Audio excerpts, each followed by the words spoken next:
Wazoo! Hello. Welcome back to Elden Ring Nightreign. This is part 28.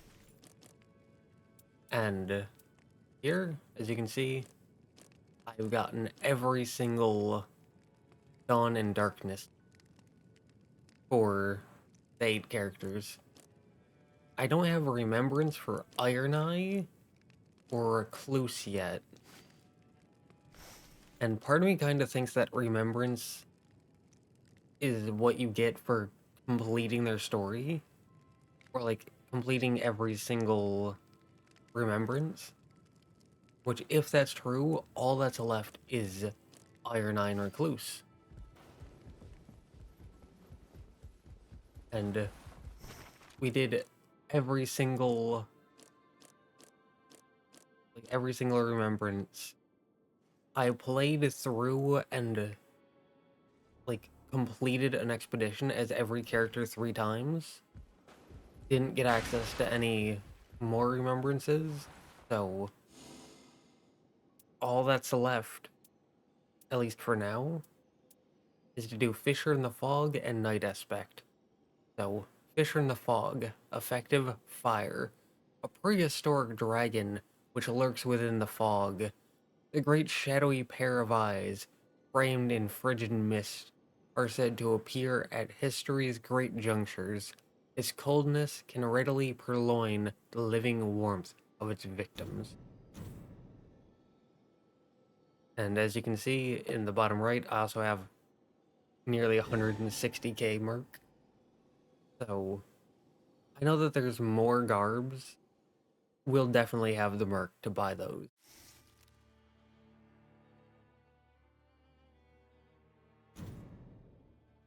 They were kind enough to swap. I was gonna say, I can play Wilder. I can play Duchess.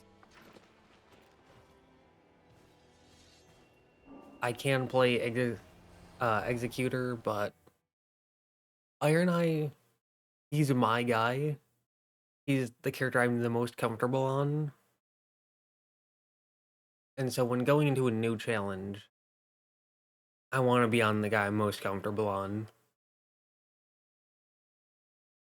Also, in the past 2 parts, I had changed my audio settings, and I just watched those back. And it was very loud, so I tuned the volume down a bit. So hopefully not as loud. I will not know until we get to that, though. Improved ranged weapon attacks. Rogue jump attacks.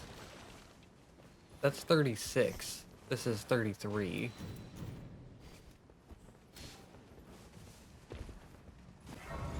I was gonna say, is someone else dropping a ping, or am I going to lead? Because I'm capable of leading, I'm willing to lead, but I would prefer if someone else took the lead. Also, 2 of my things that didn't hit, unfortunate. But 2 of my relics increase attack power for each Everjail completed. So, considering this person went straight for an Everjail, I'm gonna assume they're the same way.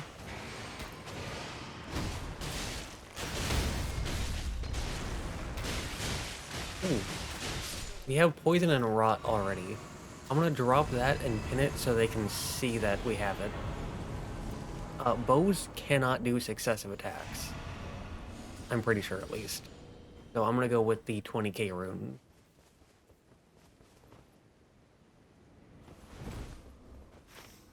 And church, yep, and then there's a church up there as well.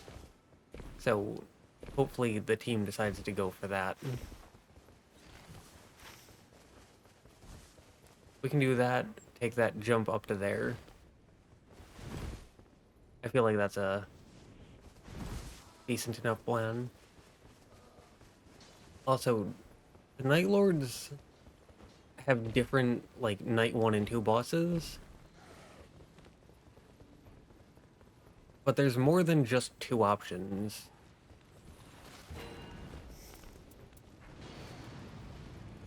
I didn't realize that had already been chosen. Usually I'm the first one to come in here. Let's fire a weapon. And the boss is weak to fire, so... Normally I would continue going with the longbow because I like the longbow more. But... Or I would go based on damage. But because the boss is weak to fire, I'm gonna specifically go with that. Normally I'm the first one that goes down there, and I'll mark through the boss in order to do damage to them and to get them to look away from the entrance in case any teammates come in.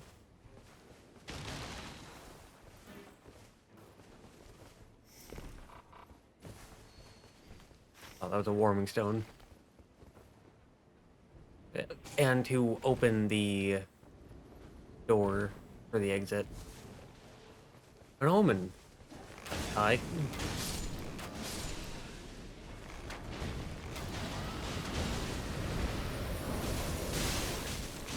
We can mark him. We can drop through heavy attacks. And he's dead. Increased number of runes obtained by 10% is really good. Especially early day 1. Oh, that's so good.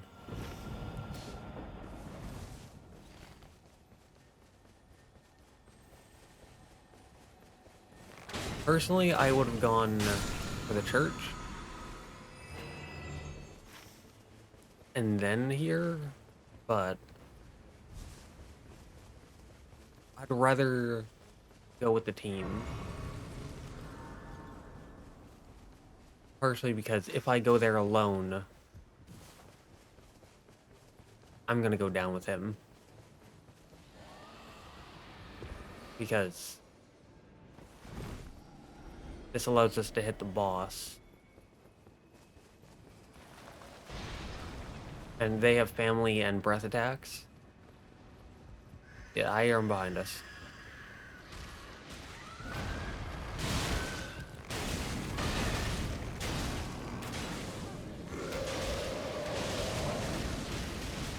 Now we can pop this, and yeah, successive attacks restore HP. But again, bows don't do successive attacks. Meaning this is effectively worthless on me. So I'm actually going to drop that, and I'm gonna pin it.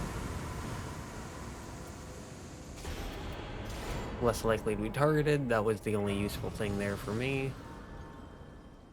Level up. And now we can run our way through here. Gonna open that, open the door. Green turtle talisman is pretty good. That's useful to them, not me. And now we can make our way up here.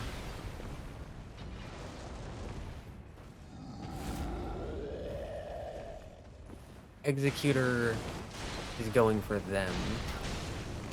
So that way we don't have bombs dropped on us.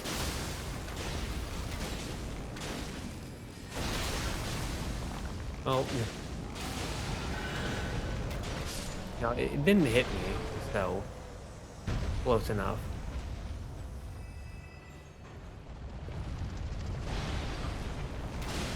Now we can shoot him. Whose physical attack is better? I'm gonna grab the warming stone. Yeah, the warming stones are really good to grab as you make your way through. Neither of those are good.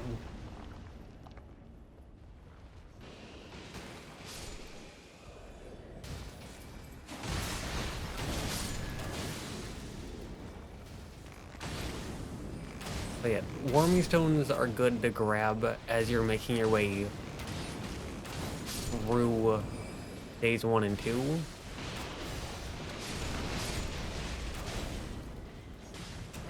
Because you can use them as heals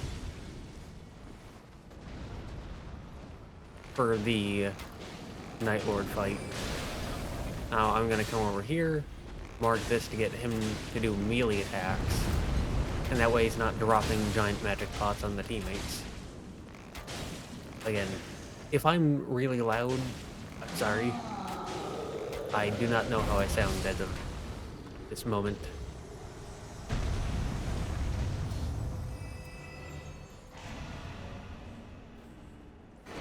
Ranged weapon attacks. We can move that there. And we got free stamina. But we also got an increase to the whatchamacallums. Affinity damage, that's it. Three different improved ranged weapon attacks. I was gonna say, I'm not watching where my team is going, so hopefully they're headed up here. Mark them. Normal dodge that attack. Normal dodge that attack. Mark them again.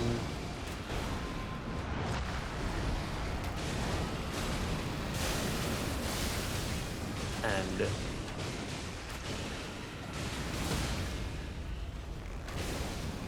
right as they went into phase transition, we broke the mark and stance broke them. That's beautiful, you'll love to see it. Now we can drop a few heavy attacks because even though they're slower, and each individual arrow does less damage, all 3 arrows hitting at the same time does more damage. And if you don't need to dodge and you know you can hit all 3, it's good.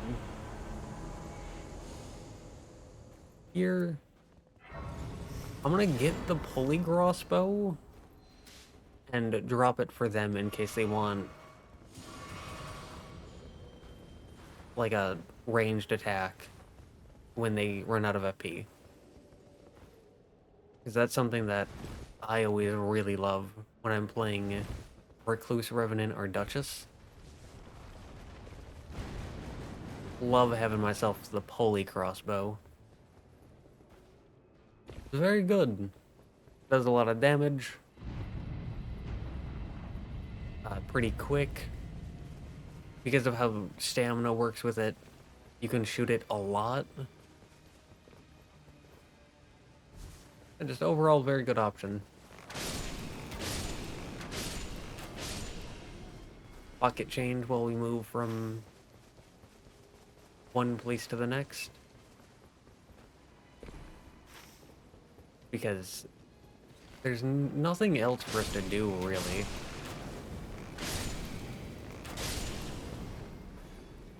So, might as well go around shooting a few enemies. That's useful for Revenant, not me.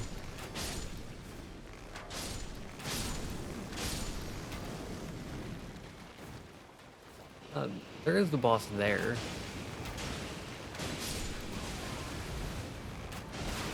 That's right. I actually haven't played in a few days. Like, this is my first time playing in like 2.5 days. So, projectile damage drop-off reduced. Yes, please. That requires 55k.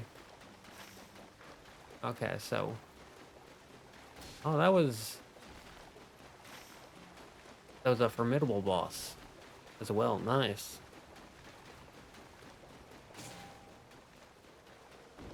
Right. Doing this with this little time, you were actively getting absorbed by the rain, the arena. So this team is ambitious.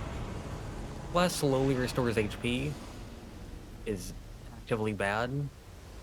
At least for how I play things, because I use warming stones as a healing over time, and then the flask as an instant heal. So, the flask is I need health right now in this very moment, whereas warming stones is I need healing, but I'm not in, like, instant immediate danger with a boss looking at me attacking. Take those out.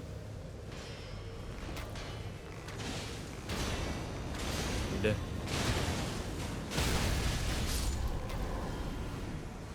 we can heal. What are we gonna get? Since the Night 1 and 2 bosses are different for each Nightlord. I'm curious on if we will see anything new. And what new we will see. Grafted Monarch. Okay.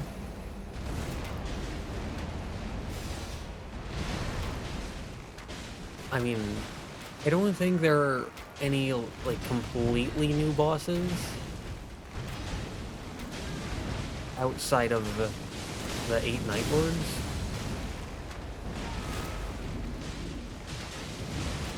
But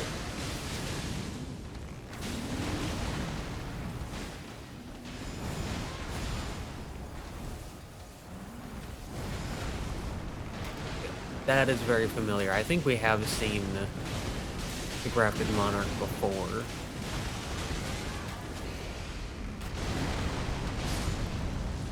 But if I have, it's only been like once or maybe twice. So, still fairly new to me. It's like blood loss at low HP is probably the best thing. 62. Search there. Yep, they can go for that. And we can heal. Yeah, once Night 1 ends, you can run into the rain. You'll take a chunk of health, but you can just heal through it.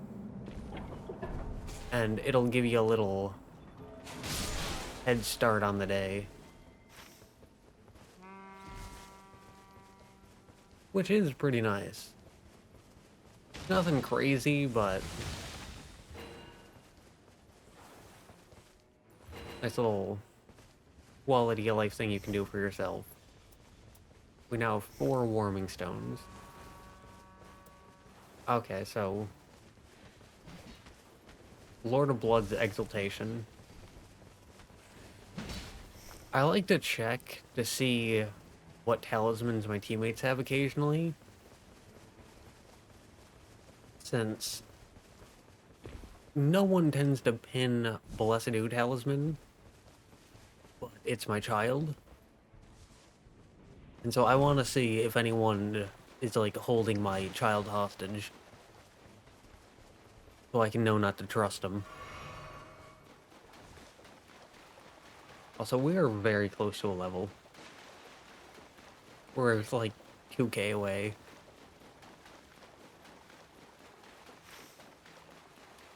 Okay, so they're not going for that church. Good to know. I guess they assume that it's like too far away to be worth it. Which, personally, I disagree, but I'm gonna go with the team. For the most part, I'm going here first. Because when you head into here, you get Scarlet Rot buildup. And you can either spend the entire time getting Scarlet Rot buildup, or you can head to this location, and then that'll get you another mark on the map. Then you can go to that second location, and that'll make you immune to rot, which is nice. And also this, there's a like Godric Knight up here, and beating them gets you access to a weapon that does rot.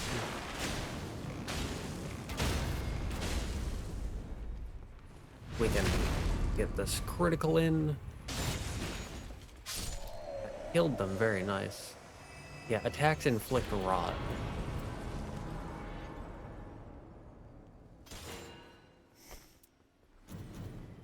We can do that. I can pick that up.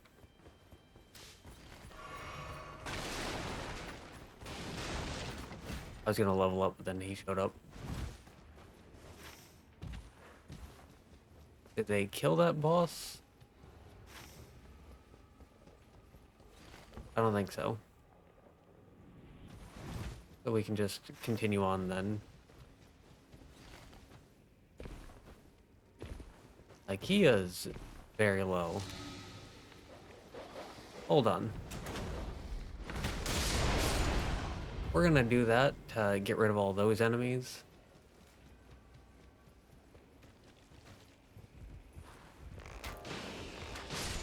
And we're gonna kill them because I don't want to get shot. Over here. Power gained.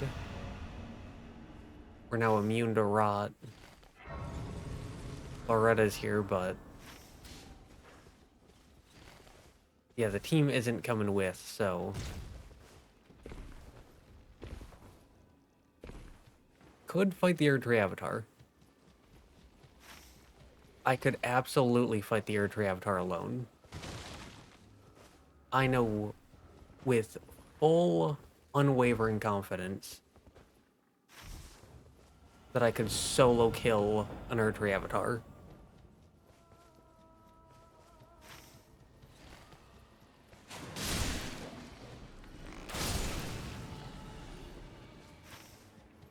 I have full confidence in that because I know that I could no-hit an Erdtree Avatar. Gonna run over. The visual on that is not showing up.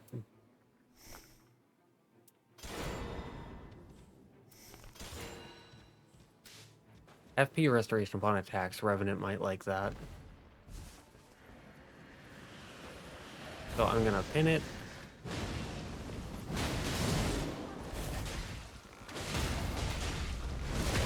Good time for me to show up. You can die. Okay. So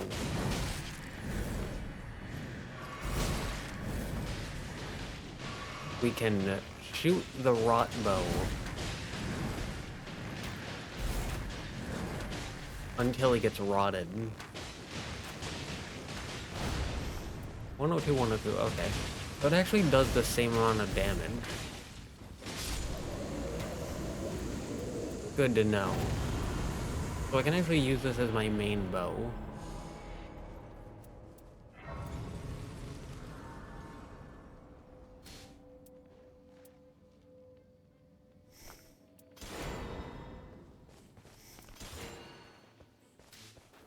Gonna pin that in case they want it. They might hopefully see it later, who knows. see them just running back. So they noticed it. That's good.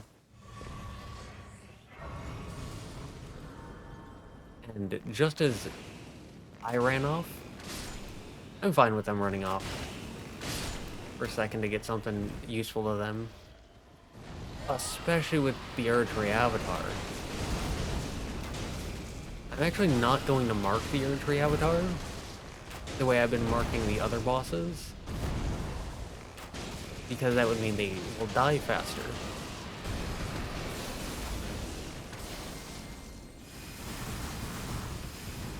And I love the Erdtree Avatar. Oh, whoa, whoa, whoa, whoa, what are you doing here, mister?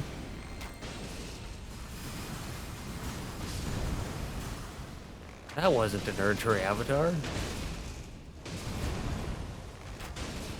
But yeah, personally, I think these things are criminally underrated. I was looking at my teammate's health bar.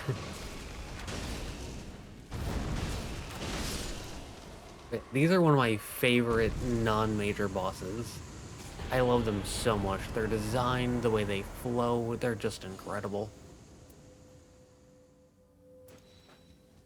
Nearby blood loss.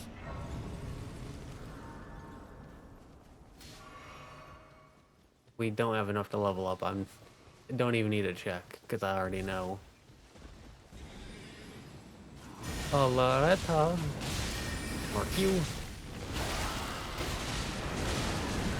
We got a rot bow. And a rot breath. You'll love to see it. Now I can mark them again since the mark broke.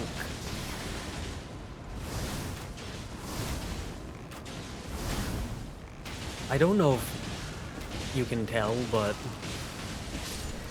on top of lowering the mic volume, I'm also not leaning towards the mic like I used to, and I'm talking quieter. I don't know if that's going to overcompensate and make things too quiet, or if it'll sound good. I don't know, but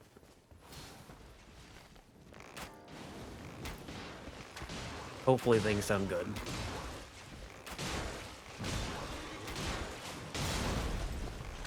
Draconic Tree Sentinel is another good one, where it's a non-major boss that I find to just be very fun to fight. I think they've got a great design. Really like their lore. Just really appreciate them being around. And I like that there's multiple of them in Elden Ring. Personally, I think that they went a little too far with the Erdtree Avatars. I feel like if there were, like, 5 Erdtree Avatars in Elden Ring, they'd be a lot more well-liked. Because there's, I think, 11, and 11 is just too much.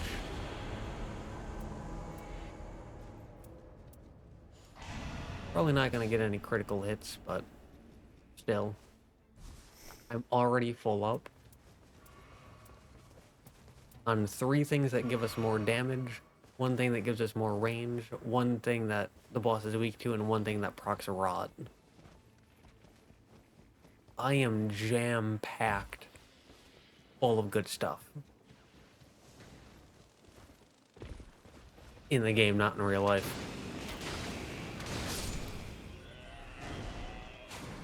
Real life, very different, very different.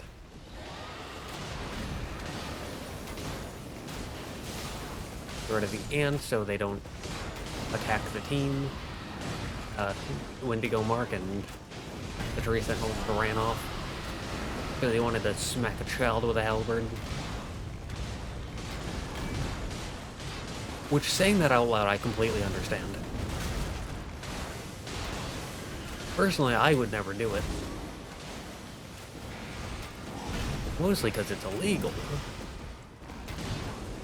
And I don't have a halberd. and I wouldn't hit my children. But if I had a halberd and it was illegal, and if it was someone else's child, there are a lot of ifs to that, but we'd be in business. We're going that way. But yeah, like I'm level 15 with 150k.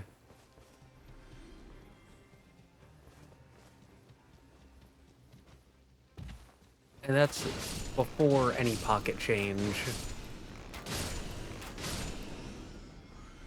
That's before the Night 2 preview enemies.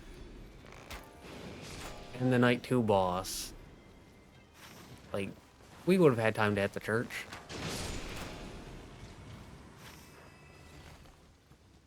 Yeah, because look, the pocket change... That's an extra, like, 12k right there.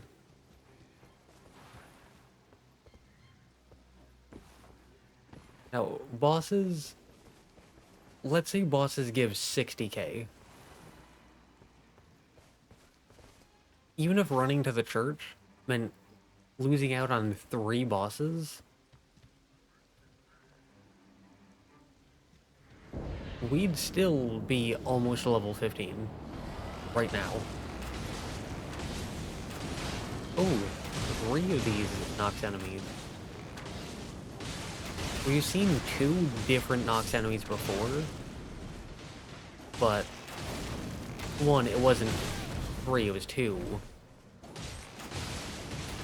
And 2, they were different enemies. Like, different variants of the Nox enemies. Meaning, I think we're going to get a new boss. I don't think it's going to be another Dragonkin soldier.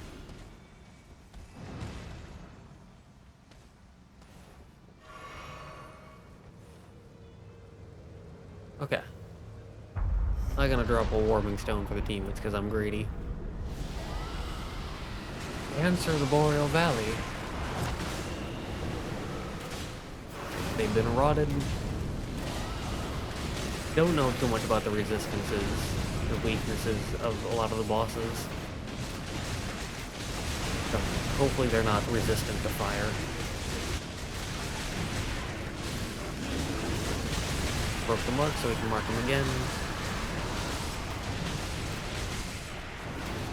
I feel like fighting the Dancer is going to be very different in this game. Because there's 3 people instead of the one that you're typically dealing with while playing Dark Souls 3. Yeah, that was a very different experience.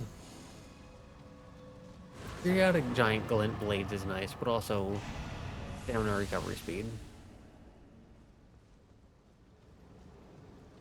Yeah, like 218,000. I'm not rounding up because if you're 25 off, you're 25 off, you're not getting anything. Crimson Burst.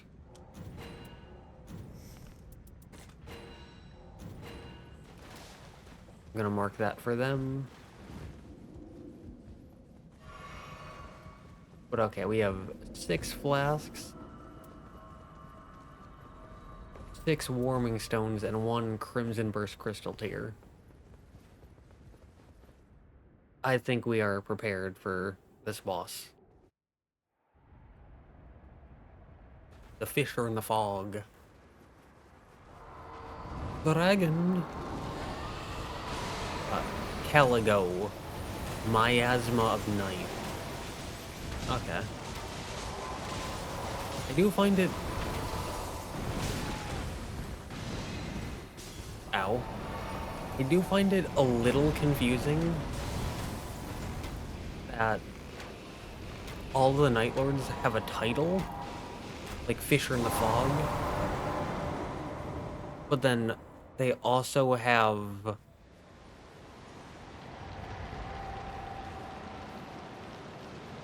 they also have a name. I'm just going to assume that they know. Or so you find the thing and you stand behind it. Very cool to see them use their tail as a weapon.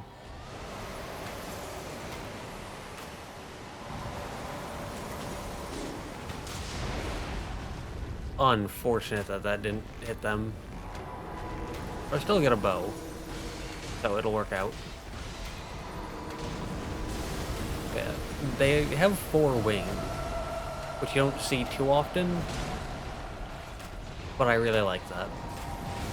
Love seeing dragons with 4 wings. Love how they're using their tail to attack.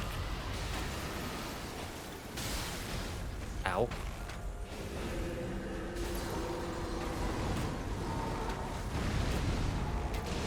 I don't think it's the only other time that this happened, but the only other time I can think of is in Dark Souls 1 with Kalameet.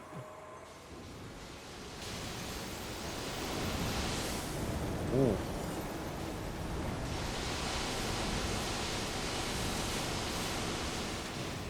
Alright, so they got a big attack. In case you haven't figured it out, this is my first time ever fighting them, which is why I'm not talking much. I'm trying to focus on the boss attacks.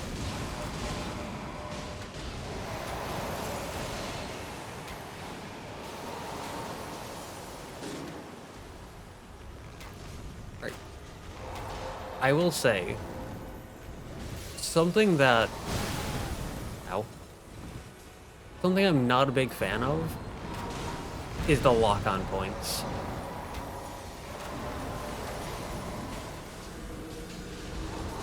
Because I was really hoping for like a center of mass lock-on. And we just didn't get that. Fissure in the Fog, defeat Caligo, Miasma of Night. In the patch notes, it said that people weren't getting this gesture. So hopefully people are now getting that gesture when they play with me. Because that was actually the main reason I pre-ordered the game, was so other people could get it. Because in Elden Ring, you got the ring if you pre-ordered the game, which I didn't. Because I did not have money at the time, but you got the ring, and if like you helped, if you were summoned by someone who had the ring by pre-ordering the game, then helping them kill a boss would also get you the ring. And then it was the same thing with the DLC and Ring of Mikola. And I did get that. And so if I summoned someone to help me and then we beat a boss, they would also get Ring of Mikola from me. And so that was basically the entire reason I pre-ordered the game. But anyways, here, Shifting Earth, Noklateo, the Shrouded City. A lost city that was desolated in a single night and sealed underground, but recently resurfaced. The vast city, showing no signs of life, is brimming with curses and overrun by undead. The sole remains of those who sought the secret treasure said to be hidden in there. An object from an age long past lies enshrined here, the means to duplicate any weapon, or so it is said. Ooh. So this is the, Wilder's favoritism castle. Okay. I mentioned before that I was really hoping that we would get this back. Something else I don't know if I mentioned it, but something I've at least thought and talked to myself about while playing but not recording is the Round Table Hold. There are different looks to the Round Table Hold. There's the one at the beginning, there's the one for remembrances, there's the one here now, and I hope they can change them. Okay. Well, with that being said, we beat Fissure in the Fog. I didn't think we were going to do it first try. I'm going to chalk that up to the teammates knowing what they were doing, along with me getting lucky. Because that felt too easy. And I know it wasn't a skill thing on my part, because I don't have the... no. I'm not that guy. I don't have that kind of skill. I also know it's not a knowledge thing, because that's my first time ever fighting them. So I feel like it was just a mixture of my teammates knowing what they were doing and me following them, and me getting lucky. So I'm gonna continue fighting them on my own in non-recorded runs. But first, or before that rather, I'm gonna try the night aspect. I can't tell if that effective is lightning or holy. Pretty sure that's holy. That looks basically the same. I think that's a lightning. Right, so I think it's holy. But we're not gonna do that this time. We're gonna do that next time. This time, we did Fissure in the Fog. Beat them first try, surprisingly. We got to see the dancer. That was pretty cool. I'm happy with that. I don't feel like I really learned the boss. It usually takes me a few attempts. Not just a few attempts, but a few wins to start decently learning the boss. But still, first try win. I'm happy with that. So, yeah.